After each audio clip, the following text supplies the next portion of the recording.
Now watch as a team fires a round from an assault rifle. We see a lot more disruption.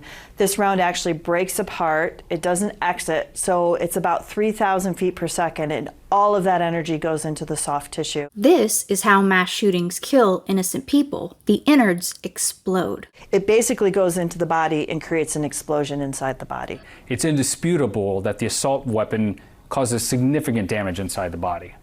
Definitely, but this is the reality. This is what's happening. Republicans will tell you after every mass shooting that it was because the shooter was crazy. Not ban AR-15s.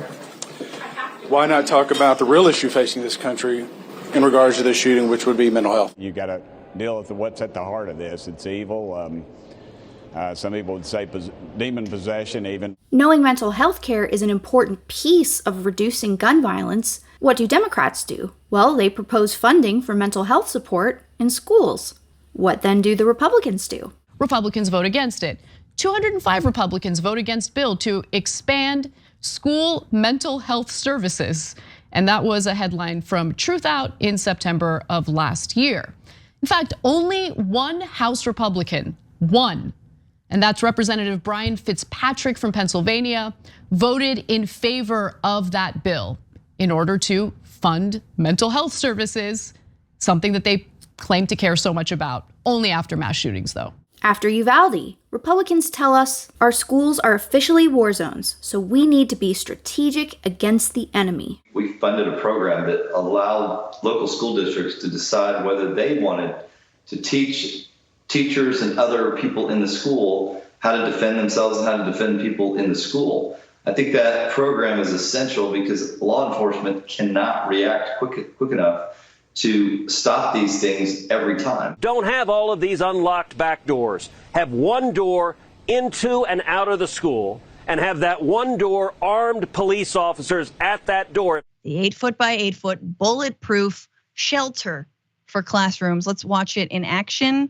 There you have it. So you pull it from the center there. Seems real easy. And oh yeah, that's just taking no time. The Republicans already said they don't trust teachers to educate students, and common sense tells us that one entrance into a school is a fire hazard, and that pull-out bunker takes time to open and can't possibly hold 20 plus students and fit in any room. And now, after another school shooting in Nashville, Republicans are telling us outright there's nothing they will do for us except think and pray. I'm calling on the people of Tennessee today to pray for the families of victims, for the Covenant family, for those courageous officers, for the family of the shooter. We're not going to fix it. Criminals are going to be criminals. And my daddy fought in the Second World War, fought in the Pacific, fought the Japanese, and he told me, he said, buddy, he said, if somebody wants to take you out and doesn't mind losing their life, there's not a whole heck of a lot you can do about it. I don't think you're going to stop the gun violence. I think you've got to change people's hearts. You know, as a Christian, as we talk about in the church, and I've said this many times, I think we really need revival in this country.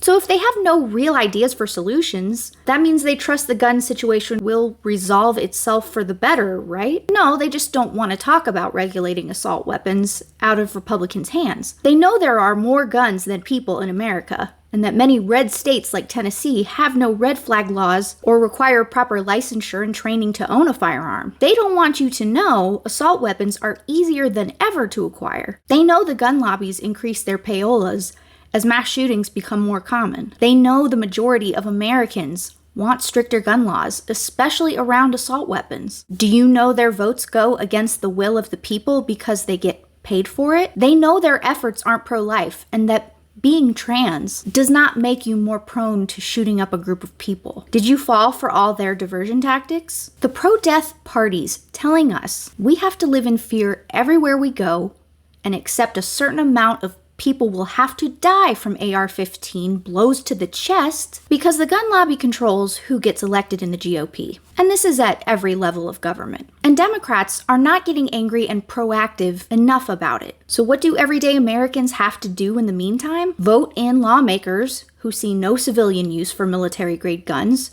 who want universal background checks and red flag laws and training for firearm licensure and maybe even taxes on gun purchases. That's what we'll have to do. Thanks for watching. I'm Leah Cover. Be sure to check out more of my content on The Breakdown, and I'll see you in the next video.